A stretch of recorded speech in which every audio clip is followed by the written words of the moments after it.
TCG News back here. We got Nick from Home Brewery, which is amazing to have him on the show.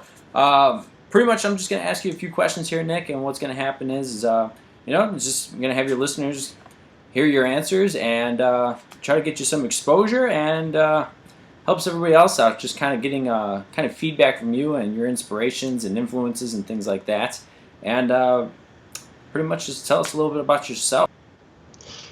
Well, thanks for introducing me and everything, Peter.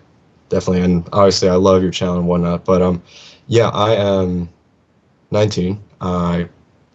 Basically, I've been doing card games and stuff for a while now. It's just been something that I've always enjoyed doing. I feel like the one thing that I've loved most about these kind of card games, or just board games in general, is that you're basically creating this world. You're creating all this stuff inside of it, and in a way you're kind of like putting limits to it. Like you're given like power to certain things, and it's just awesome because then you get to see people play with this kind of stuff, and you feel like, oh, I have the power to make something awesome. And that's just one of the things that's always touched me very well with it. I mean, younger, I used to make like all these fake card games. It's like, oh, this guy has 1,000 power. Well, my guy has 2,000 power. So different story, but yeah.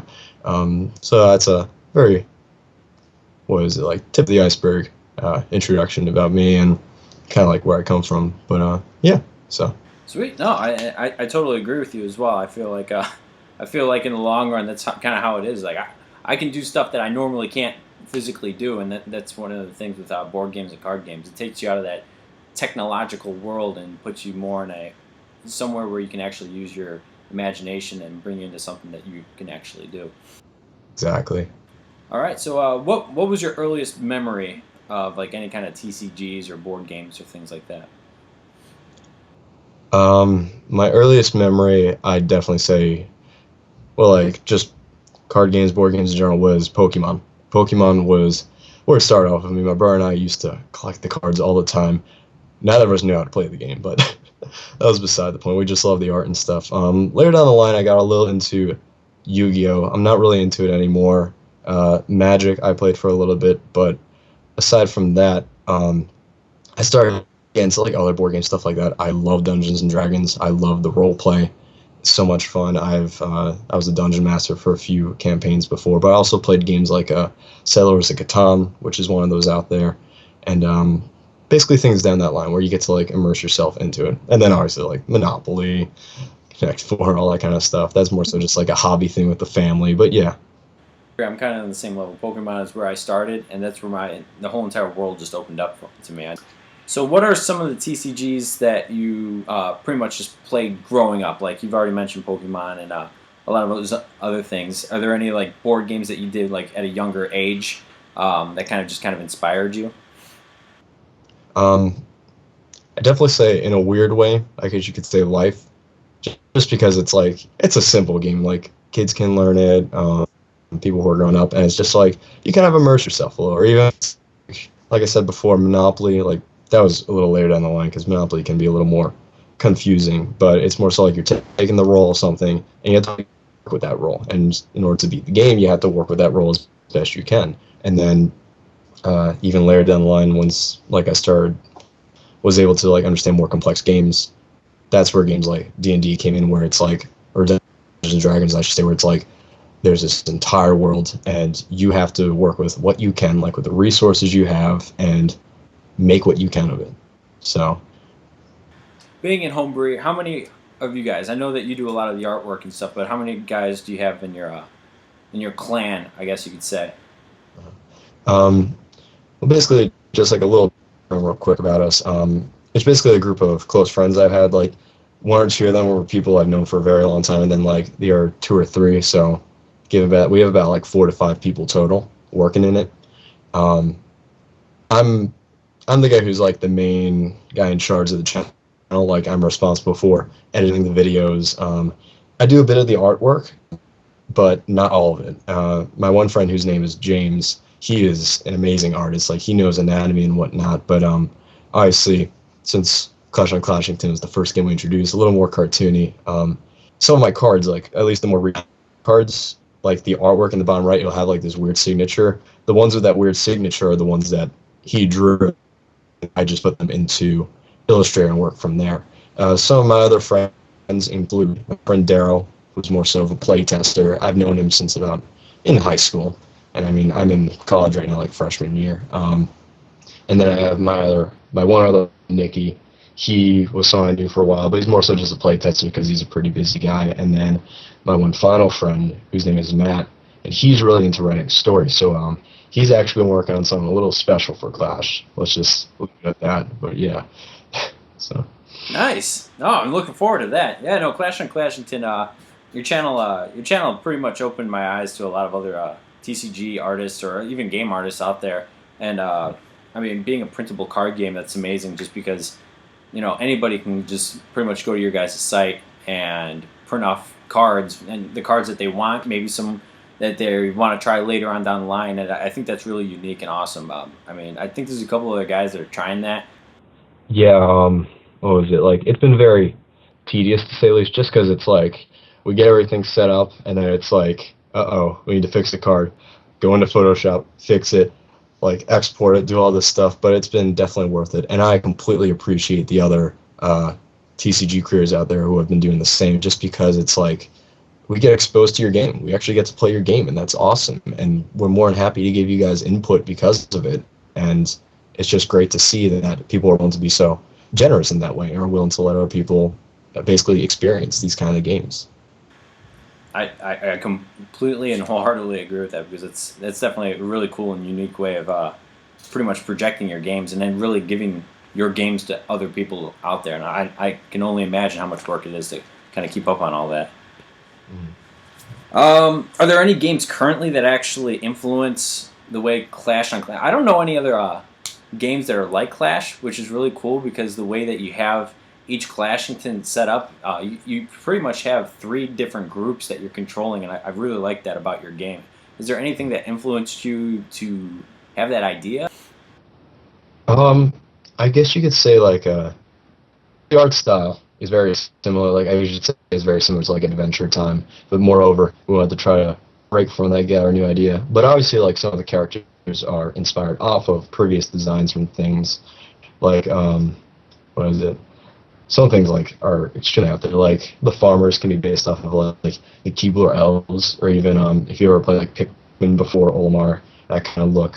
But yeah, the actual gameplay of Clash, that was something we were definitely trying to make different. We actually had a game prior to Clash, and it was heavily inspired off of like Magic the Gathering, Dungeons and Dragons, because obviously that's what like some of the games my friends and I grew up with. And my friend James said, it's like, this game was good, but it just didn't seem like it was that like revolutionary, like that different compared to like the other stuff out there. So it took me a while. Like, it's weird. You really have to think outside of the box with these kind of games, and it's like, I completely understand like how everyone else feels. It's like, it's so difficult because like we grew up with these games, with how they're played, and it's like, to think of a different idea, it just seems unheard of, and I completely understand with that. So I mean, like we have like 1 or 2 other games in the works right now, but we're still trying to figure out ways to make it a little more original. Yeah. Exactly. That's one of the things that I struggle with all the time. Anytime I come up with I try to do a new game myself, it's trying to find that one thing, at least one thing that makes it unique and something different. Because even when you're playing even games nowadays, it's always going to be something similar to something you've played before, but it's that one thing that makes it unique. And that's the cool thing about Clash, is because it seems like almost the whole idea is almost unique in itself, to where there are a couple similarities, but Clash itself is just a completely unique game that just works really well. And I've seen a lot of your guys' videos to where you've done, I guess, the in-game play where you're actually playing the game, and I enjoy them because I get to see Clash pretty much play right there in front of me, and I love the idea. It's awesome. All right, so out of the TCG creators, or in the community themselves, who are some of the creators that you enjoy watching now, or some of the guys that kind of catch your eye on the good old TCG community on YouTube? Some of the ones I've been watching like more recently, like obviously Kiwi.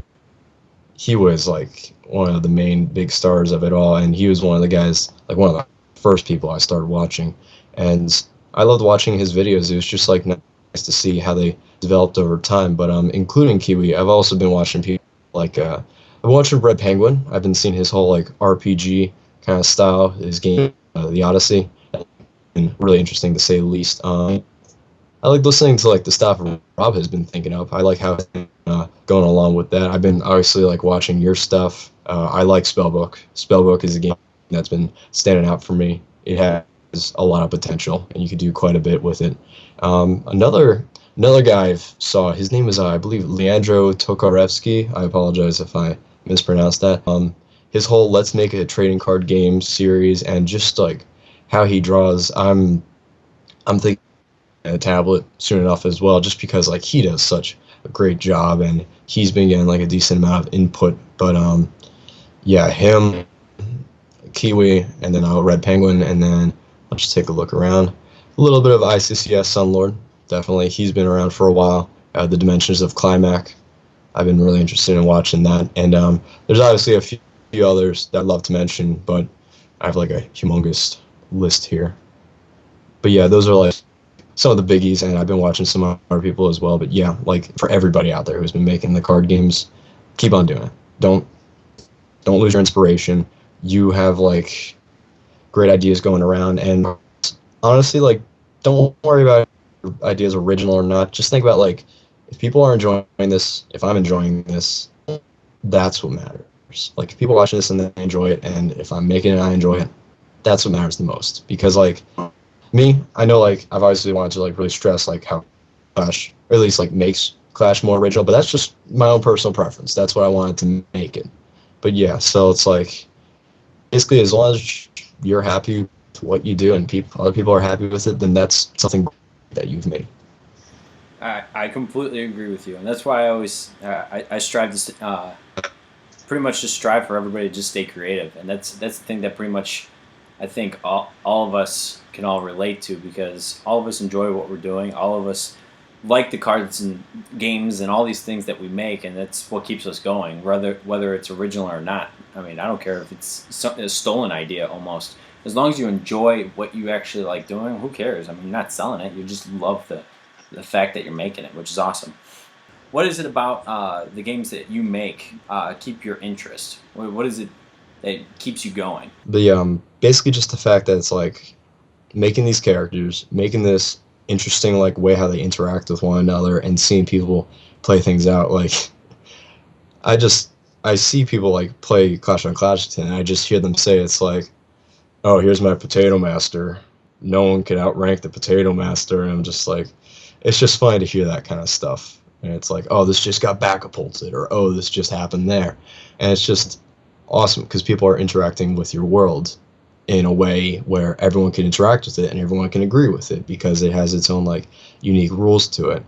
So obviously Clash has that like interesting, slightly medieval, moreover fantasy feel, but I've been trying to branch out with some of my other games, so whenever we find the time to make them, because right now I'm a bit of like somewhat of a slow pace with the channel just because I have college and stuff, but later down the line obviously I'll be introducing more stuff for people to see and basically play with themselves. And as I said, like if you guys ever have ideas for cards for my games, I'll definitely consider them, just because it's awesome to have that shared creativity.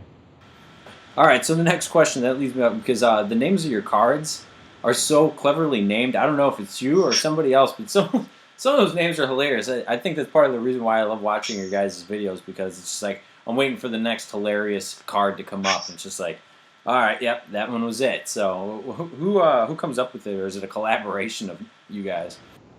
It is definitely a collaboration. Like I can't take the credit for myself, but it's like the way how we think up some of the ideas for the cards, just because that game is something else. Kind of like, for example, like the horseradish. Obviously, that was just the simple pun, and like we wanted to make sure it's like, wait, give him like a face where he's like questioning his existence, kind of thing. But yeah, anywho, Potato Master, stuff like that. It's just we get into that kind of mood where it's like whatever we say, like whatever comes out of our mouths, we're writing it down because it might just be the next card for our game. So yeah, definitely for Clash, that's how it's going. For other games though, like that we've been working on, it's been obviously more of like use dictionary, thesaurus, that kind of thing. Like think of something that like is clever and whatnot. But yeah, Clash definitely stands out in that sense of the jargon and whatnot, the syntax. Just it's just great to share with other people, and it's hilarious at the same time. Totally agree. It is funny, man. Some of the puns you guys have is just, oh man, it's outrageously amazing. So the last question I have for you before we kind of break off is what are some of the projects? Now you have mentioned that you're working on 1 or 2 games. Can you give us kind of like a hint of what you guys are working on, or is it completely under the vault, or how's? I wouldn't say completely under the vault, but we have 2 ideas in mind. One of them I'm not going to expose just because my other friend's been working on it, and I'm not sure how much he wants to divulge at this time. But the second one I've been working on involves alchemy, or like a history of alchemy that transforms into modern day science. And it's about making these interesting bonds and whatnot to create things completely of their own, where you're basically like, I'll give a quick example. Like, you know how there's like iron, which is Fe, periodic table, whole kind of thing. Well, the elements in my game, when they bond together, they make special names and stuff, and special monsters and special abilities, and the way how they attack other things on the board is a little revolutionary, I could say, where there's a little bit of movement involved, and it's a pretty fast-paced gameplay. So hopefully I'll have that out soon. We're about a quarter of the way through the first set, so about 25 cards in, and the cards look a little different too from your typical cards as well, but that's all part of the surprise we have in store. So definitely. I definitely can't wait myself. That's going to be definitely really cool. I like what you guys are doing, so I'm sure that that's going to be an awesome game that I'm going to be looking forward to, and I'm sure a lot of other people will be too. Other than that, do you got anything else to say, or on any of your rest of your clan's behalf or whatnot? Not really much for me. But I just have to say, please subscribe to TCG News. He gives out so much stuff, and Jank TV as well, because his stuff is just like he's exposing all of us in ways that we probably would have never been able to ourselves, and it's just such an honor in a way, or like, but also like such a great thing to have. So obviously, like having Jankosaurus, that's just a gift to you, man. Definitely for doing something like that. But anyways, as I said, everybody keep on commenting, keep on subscribing, liking. We love that interactivity because that's what helps us grow as a community. And basically, we have our own like little niche here on YouTube now because we all basically share our ideas, and it's just something great to have. So yeah, thank you so much for having me. It's been great. Well, it's been definitely awesome having you here, Nick, and definitely everybody watching, check out Home Brewery, subscribe to Home Brewery, comment and like on all their videos. It's definitely a great channel to be around. So other than that, check out Clash on Clashington, and stay tuned for the next episode of TCG News. Thanks a lot. Adios.